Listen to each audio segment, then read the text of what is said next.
You can't be serious, man. You cannot be serious. Well, now we've got dual, the line. We've got dual people. We've got two people, is what I'm trying to say. On the line, we've got film producer extraordinaire Richard Wollstonecroft, a.k.a. Dick from Muff.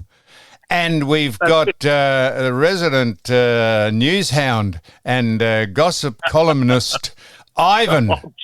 He is from Melbourne, G'day, boys and girls.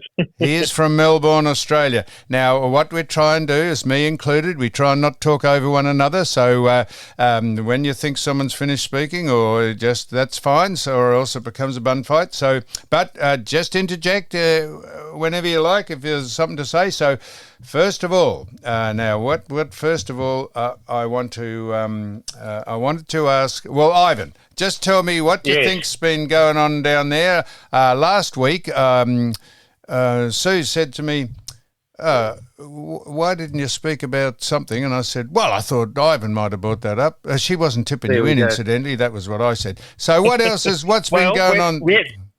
Absolutely. We've just got breaking news straight off the news wires. J-Lo and Ben Affleck. There we go. I'm doing my best Pete Ford impersonation here. J-Lo and Ben Affleck are divorced. There we go. So I don't know if that makes news on our show, but go on.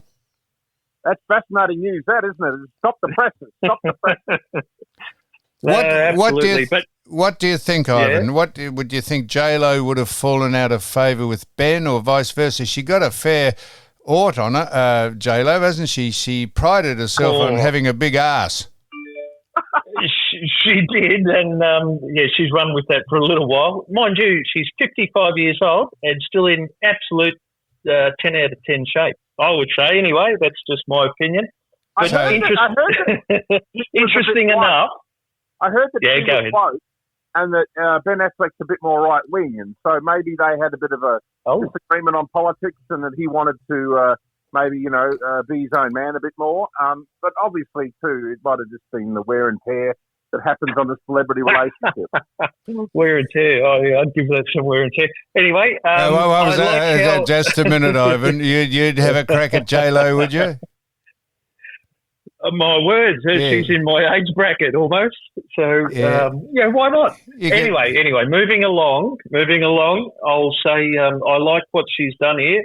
J-Lo's filed for divorce on the couple's 2-year wedding anniversary. What a gift! Wow. What a gift! I reckon Ben couldn't believe his luck. What a fantastic! Only married 2 years. They seem like they were married longer than that. Did it? You're probably right. Yeah. I think 2 years for a long time. They were dating for a long time, and she's kind of cute though. You got to admit, and her rear end is something of interest to men of that perspective. Now, absolutely, yep. Now, Ivan, just a minute. I want to ask Dick something just on the back, not on the back of J-Lo, but J-Lo might be a surprise guest at the Democratic Convention, which is currently being held in Chicago, I think. And I've already mentioned this, Dick, so you don't have to weigh in. The most disgraceful hit job on 60 Minutes of Donald Trump by his brother, by his cousin Fred, who said some disgraceful things about him, complete lies, and the hit job Channel 9 on 60 Minutes did on Donald Trump, exposing or portraying all the so-called things he said which were taken out of context and weren't true, just a disgracefully biased election interference campaign run by 60 Minutes, a disgrace. If they concentrated actually on ripping the living suitcase out of anal, Anthony Albanese and his association with what's going on in this country, that is the most disgraceful thing I've ever seen, mainly because it was complete lies. Everything they said and everything they portrayed was taken out of context deliberately. So what I'm saying is I read a piece, Dick, and we said this the day after it happened. There is a lot more coming out about the connections of the attempted assassination of Trump and the people behind it. Did you see that? Yes, I definitely saw it, mate. And, they did a thing where they can do things called data mining. So they can look, for example, at where the shooter's house is, and they can look at all the mobile phones that visited the house. And that there were mobile phones that visited that house that when returned to Washington, D.C., and then entered FBI headquarters. So, they were in touch with this. People at the FBI were in touch with the assassin before the assassination itself. And then, of course, this phone has gone dead now. It's like it was obviously a burner phone. There's a lot of mysterious and nefarious things going around in relation to the assassination of Donald Trump.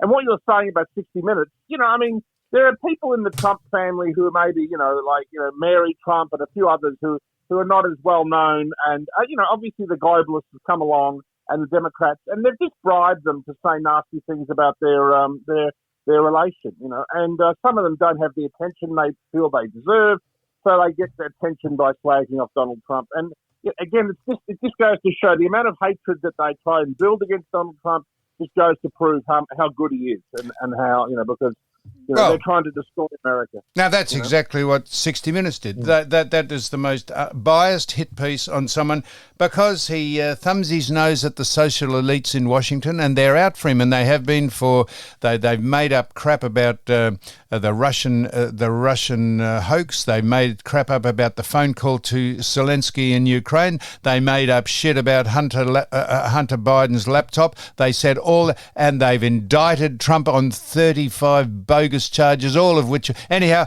they are. 60 Minutes should be ashamed of themselves. Ivan, yes. I was going to ask you. I've just got. I see Tom Elliott. I see this. We get this on X. So that's the only reason I know. Yep. Tom so Elliott. Who's Tom Elliott? 3AW. He interviewed the boss of the AFL, whose name is. You'll tell me his name. Dylan. Dylan. Dylan. His name escapes me. I know him well. There we go. On the tip of my tongue is Dylan Alcott. It's not him. What's his name? I keep thinking. Jesus. Andrew Dillon. Well done. Andrew. I've met Andrew. He's a very nice man. But he was interviewed about the AFL pushing, in inverted commas, pushing for more Aboriginal commentators to be in broadcasting and being on football shows. Yes. And that is a thing. Yep. And I'm saying this too. Saying this is where we get into trouble. This is the diversity, inclusion, and equity scam that's on. If you are a successful Aboriginal broadcaster, and the man on the Logies who was nominated, he's a very competent. I can't think of his name, mate, but you'll know. Tony Armstrong. Yes, Tony Armstrong. I've never seen him work, but he got nominated for a Logie. You get a job on your merits. This is where this is so bogus and such a hoax, and we fall over ourselves. So are we saying that even if they're not articulate, not talking about Aboriginal people, but if we talk about any people, if they're not articulate, I can tell you plenty of white people who don't get jobs on the media because they're not across their topic, or they're not presentable, or they can't speak, not articulate enough, which is the point of it all. If all things being equal, if there's enough Aboriginal commentators, let's have them all on doing the programs, because that's what we want. We want to get a job on the meritocracy of it, not the quota system. And it's just bullshit, and we just cop all this. So the logical extension is if you want to have your airline, if you want to have your A380 piloted by someone who gets a job on DEI, or someone remove your heart or your spleen who's a doctor, but just because he got a job on the quota system, that's where all this falls down. You get a job on your merits, and absolutely. To lumber the AFL with having to say that to people who employ commentators is just once again it's just such a sham. That's my opinion. No, I think that's the opinion of the majority. I had a very good conversation with a person you know, and Sue knows, and Dick, Steve Price. Yep. And he was filling in for Paul Murray on Sunday night. Oh, Paul Murray's a good man, Paul. Yeah. I'm not sure if he still listens to us, but we're giving a shout out to Paul. He's a good man. Yep. Yeah, go on. And Steve still listens. And we had the conversation about...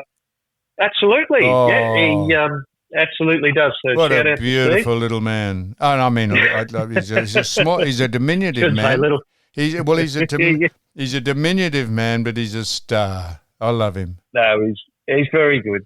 He and on his show, we had the conversation before the show about this gender diversity in commentary, and I said to him, "Do you ever watch the Formula One? Because that's all morphed into gender diversity and people getting commentary positions just based on what they look like, what their sex is, or nothing to do with Formula One, and it really is not good. It's not good enough. A lot of people don't like people just getting these jobs for nothing. Diversity, equity, and inclusion. It really means didn't earn it. Didn't earn it. You know what I mean? That's so basically. Oh, DEI. I like that, Dick. That's good. Yeah, I just good. didn't earn it. That's a very good acronym. Thank you. And it goes to show that it's also insulting too. You know, it means that it's condescending to minorities if you think about it, because it says, well, look, we know you're hopeless. We know you can't compete with us on an open playing field. You know, it's almost like they think that they're people with special needs. That's what they think. They're like, oh no, you're like somebody like a retarded child. We've got to help you. You know, you're that hopeless. Yeah, this is This is the mental attitude behind it. We will not judge you on your merits. No, we will see you as somebody with special needs who have to give a hand up, and it's deeply insulting, in my opinion, to actual minorities themselves. Well, when I watch the football, Dick, I want to hear from people that have played or the best in their field, not these sort of mediocre people that just... Right, whoever it is, you know, if there are really competent people of colour who are great commentators, get them on, you know, let's do it. But, you know, it's got to be based on merit and meritocracy, not based on, you know, this, strange left-wing Marxist philosophy of DEI. Well, we keep saying this about someone like Wayne Carey, who is quite absolutely as competent, more competent than most people to comment, maybe at the top of the tree to comment on how a game should be played, but doesn't get a gig because he's had a little bit of, some domestic issues with someone he went out with. But on the other hand, you look at when they handed the torch over to people in Los Angeles, and Puff Daddy is square and centre and square there. Puff Daddy, who has been accused of raping kids, of taking drugs, of belting his wife on camera. We've got a picture of that. He's become a hero, Puff Daddy. But poor old Wayne has lost his job on the television and the radio just because an indiscretion. How many indiscretions? I see the bloke who won the gold Logie, Larry Emder. He's had some indiscretions, not legal indiscretions, but he's been sacked by his own admission more times than anyone. So obviously something's. So it is just. That's DEI. That is all. Not Larry's not DEI, but yeah. But all these other ones on the hangers on, yeah.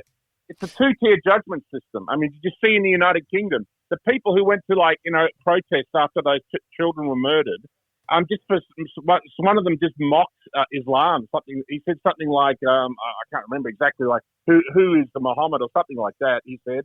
And he got 18 months in prison. And he said, who the fuck is Allah? Who the fuck is Allah? There you go. Yeah. And he got 18 months in jail.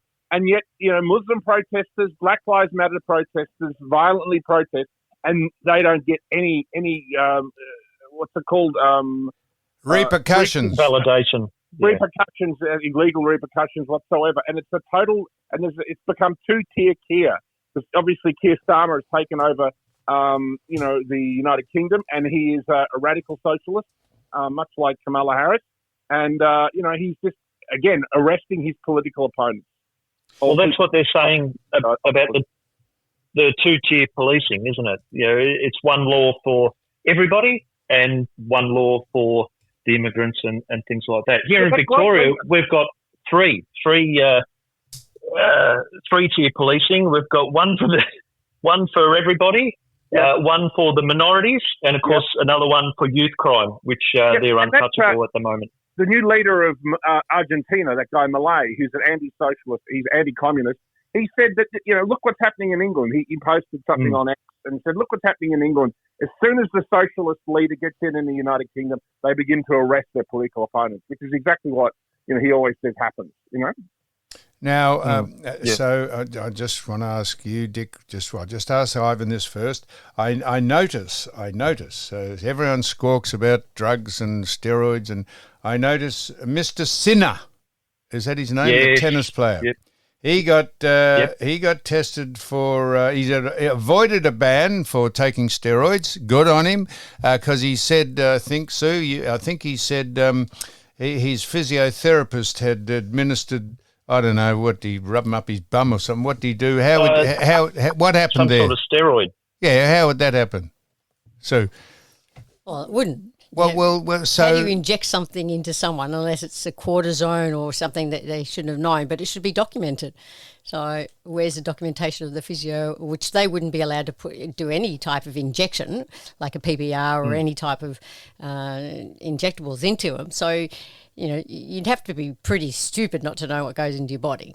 So there's one set of rules, Ivan, as you said, for, we shout at the Chinese who drug themselves up to swim in the Olympics and the Bulgarian weightlifters, but we have a few transgressions here, and Mr. Sinner's apparently got away with it, so all depends, Now, Dick, yes, I'm on the same train as you with this. The World Health Organization, WHO, they disgracefully handled the COVID epidemic by corruption and lack of integrity by their man who is the head of it called, I can't think of his name, I should be able to... Tedros, a completely corrupt and a bogus person who got the job from where... Yeah. I see now they've declared that there is a potential pandemic alert on, and they have the right to close down everyone or all countries because of the outbreak of monkeypox. Yeah, that's just a load of bullshit. Monkeypox is a disease that's mainly spread between gay men during anal sex. So it's not something that is of a major concern to the general population. I can't believe they're going to try and do another, fake pandemic so soon after the other one. But yeah, look, it appears like that they are going to try, because obviously that might be the only way they can get Kamala Harris into the, into the White House. And you've got to remember the last one happened in 2000 during the last election. So, it's incredibly corrupt. The World Health Organization is a corrupted body. It's a globalist body. And also the most disturbing thing about it is that it's usurping the sovereignty of our Western nations. It's establishing a kind of, essentially a one world government. During a pandemic, it has the power to shut our countries down, as you noted. And it totally goes against our constitution of all our Western nations. I mean, obviously there are various different constitutions. There's one in America. There's England has the Magna Carta, and we have, the Australian Constitution. All this stuff goes totally against it, and it's usurping our laws, and it's also making the police work for them, essentially, for these foreign bodies. To enforce these ridiculous health orders. Now, Dick, I'm interested when you just as a throwaway line, which is absolutely correct. Incidentally, you said that this is predominantly a disease that's spread through gay men having anal sex. Now, there's nothing wrong with men having anal sex with anyone, their own type or anyone else's type or whatever, but.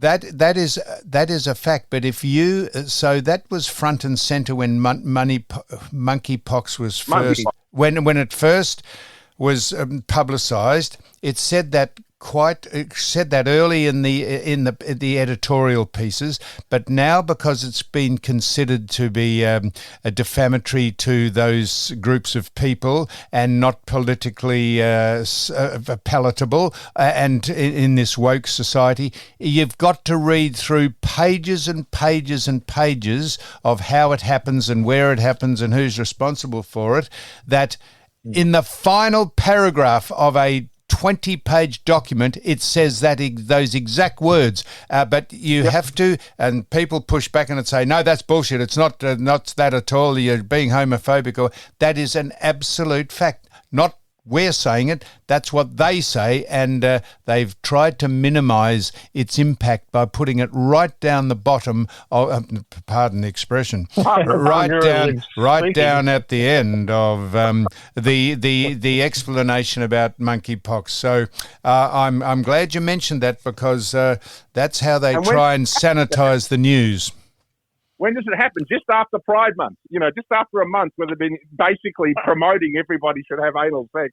Suddenly there's an outbreak of monkeypox. You can't make this bullshit up, mate. It's unbelievable. The lies. Well, there's people in England calling for planes to be cancelled out of Africa, borders to go up again. I think they've had 1 or 2 cases now in Sweden, outside of Africa. Why? That's the other thing. Why does everything happen in Africa or China? It's bizarre. It's the countries, mate. These are shitholes, and they don't have a decent, healthcare system, and diseases can ferment in terrible ways in these countries. But sometimes these, these diseases are manufactured. But the thing that came out of China and the Wuhan lab, that was very, very mysterious.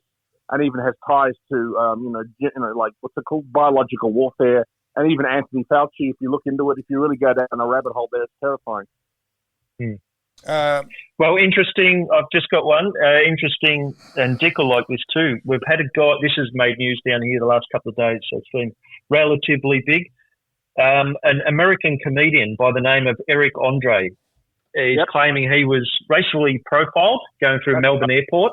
He'd just come off a flight from New York, so a 25-hour flight, and going through immigration, he got pulled out of line, which he didn't like, and they had a sniffer dog go over him and ask him a few questions, and he's claiming he's been racially profiled. He's now engaging lawyers against Melbourne Airport. And now, that's nonsense, mate. Because can I tell you why? He and another guy called Seth Rogen, they're friends, and they're like the contemporary Cheech and Chong. They're known for like their advocacy of marijuana, right? If security saw him, it would be like having Cheech or Chong go through security. You would think maybe we'll give him a look over, And so the known marijuana advocate, if he was pulled up at Melbourne Airport, it would have been because of that. They would have thought, hang on a minute, this guy's a notorious promoter of drug use. Maybe we'll just give him a look. So now he's just lying and claiming it was about race. Now, so I just did mention this to Doug Hawkins previously because it came up inadvertently. I said, I might get a police escort because I came back from Brisbane and I was lumbered by quite fairly by a woman who was a security person on the check-in. And she said I had been randomised. And I said, what's that mean? She said, you have been selected out of a line to come and have a drug, gun, bomb test. Explosive. Yep. And I said, I've been randomised. I said, yep, we pull random people out that we either recognise or we don't. But it's just... and I was held up for 10 minutes, didn't mind at all. And so I don't think Eric could complain. Just to go the racial, just say it's racism, just to use the tired old slogan of racism. I could say I think the woman that pulled me aside was not of Australian identity. I think she had some. I thought she was some woman of colour, and she was very pleasant and doing her job, and she said I'd been randomised, and I thought, well, there's a new technical word. I've been selected, so I was profiled. Maybe because she knew who I was, maybe because someone, maybe, I don't know. Maybe she was a fan. Maybe. You notice at airports too, the people who do the security are often Muslims. You know what I mean? Like, that's what's hilarious. I mean, aren't they the people we're supposed to be worried about, maybe bringing, weapons? But they're the people running security at airports. If you look at it, that's the case. Now, it's unbelievable. Now, and they constantly pull people over. I remember going through an airport once, I think on the way to Thailand, and there was like 3 or 4 Arab guys who looked, completely suspicious. They got let through, but they stopped a 65-year-old white woman and gave her the whole bomb test and everything. I thought, what a load of rubbish. Finally, boys, David Pello, he got prosecuted for not doing the Welcome to Country ceremony at a religious meeting he was part of. He said he didn't think he had to do that because it's not a religion. It's a religious instruction, and he is of a different faith. He was taken up before the he was charged with discrimination, and it is not a law that you have to welcome people to the country at functions. It's not a law. So he has every right to ignore that instruction. And the only reason I go on about this, and I don't care if people say, oh, get off it, we, Scott, Newman and Sheehan, suffered this on this podcast when we were legitimately discussing Nicky Winmar lifting his jumper up 35 years ago at Victoria Park, and the general consensus was about his fitness, not his skin colour. We made no decision about what it was. We were just absolutely discussing it, and the hapless, pompous, arrogant buffoon who ran the competition, McLaughlin, he charged us with vilification, took us to court. We got fined $100,000. We got all the money back because the bloke who took the photo, a photographer called Wayne Ludley, he lied about us, and we sued him for defamation, which we were successful because he was a liar.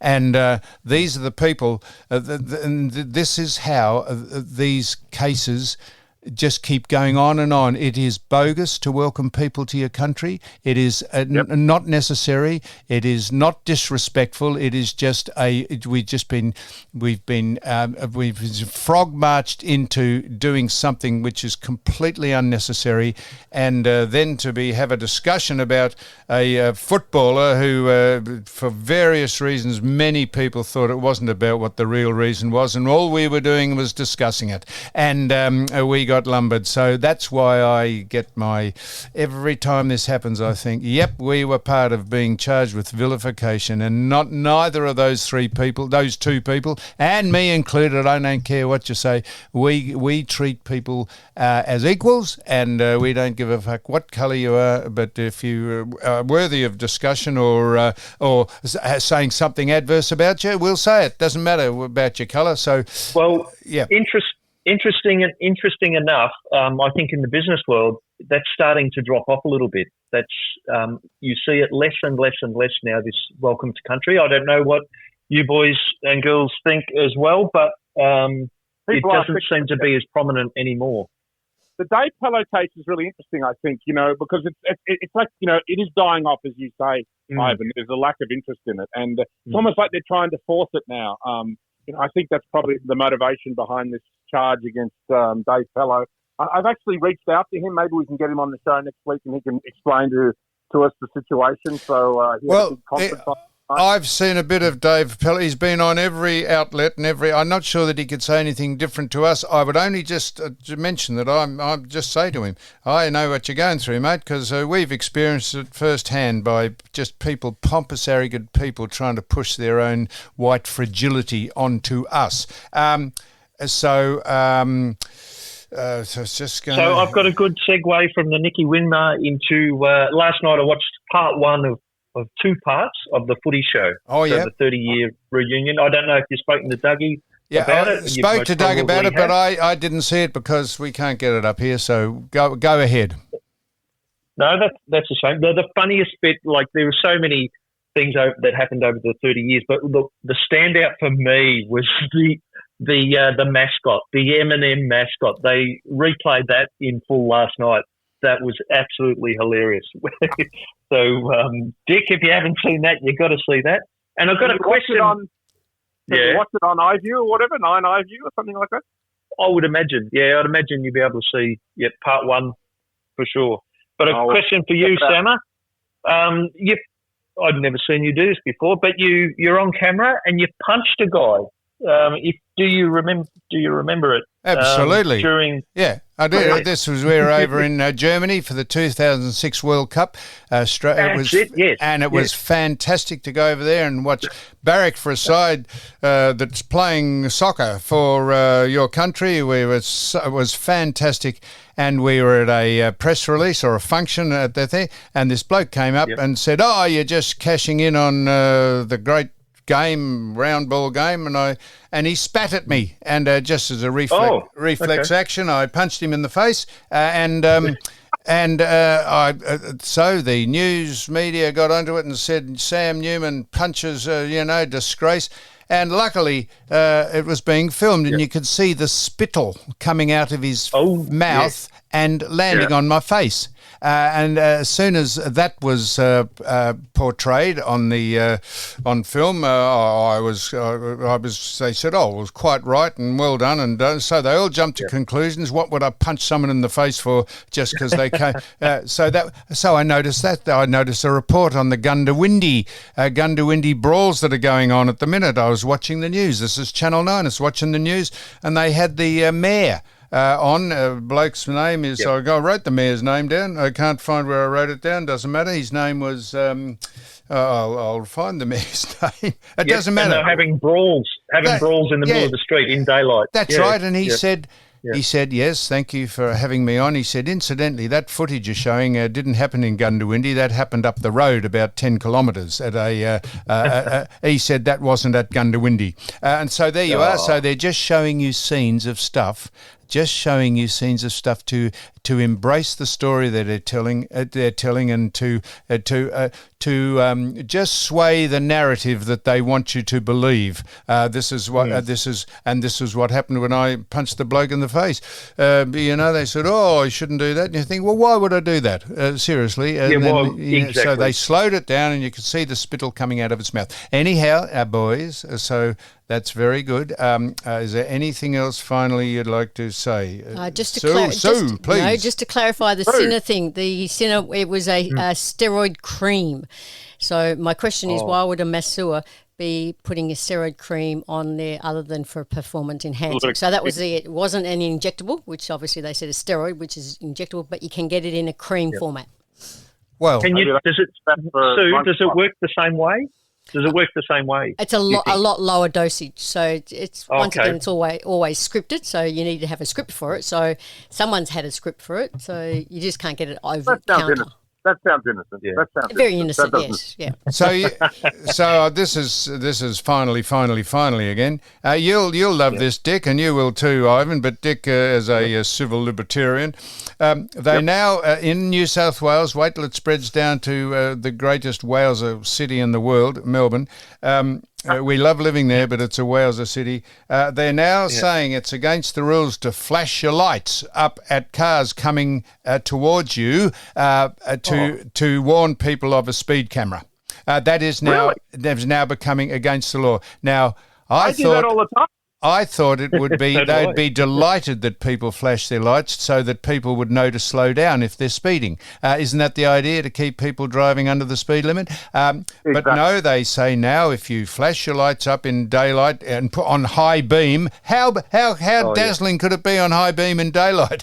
They say no, you've got to be so many metres away, don't you, Sue? What you got to be? It actually is an Australian road rule, so it's been in there for many a day, but I think it was just the Aussie thing that everyone used to do, is help out other fellow motorists as they're driving past. Yep. So it is an offence to drive on the road with high beams on if there is another vehicle in front travelling and in the same direction within 200 metres, or there is another oncoming vehicle within 200 metres. So that's the Australian rules. Sydney's obviously enforcing it, so wait for Victoria to. Oh, yeah, you wait for us. It would, Fantastic. I think a lot of these cameras are about just raising revenue. Really, Dick? What a revelation that is. Yeah. I've said often on this. I've said years ago. I said on this podcast. I said in Tasmania they have on the roads. It said it's 110 kilometres. He said it's a limit, not a challenge. You don't have to drive at 110. And I said when they have those signs on the side of the freeways saying road safety cameras installed, they should be quite open and say road revenue cameras installed on this highway. And that would be better to tell people that it'll hurt you in the hip pocket if you don't slow down, rather than saying, there's safety cameras. They should just come out and be straight and say road revenue cameras installed on this freeway. And have you ever driven on those beautiful autobahns built by Hitler? You know what I mean? Like, you could just drive whatever speed you like, mate. They're fantastic. Yes, I knew Hitler had done something good in his time, Dick. Yeah, so that's good. I have driven on the autobahn. What an extraordinary thing to say, inspired by Hitler. Anyhow, boys, thank you so much. This has been very enlightening. We've covered a lot, and very good. We've had our opinion on a lot. So we'll ring off if that's all right. We'll sign off. That's good. It. And good luck for the last round of the season, for the AFL season. Good boy. Which you didn't mention any of, Dick, Ivan. No. Righto. Well, we can't talk about everything. Here we go.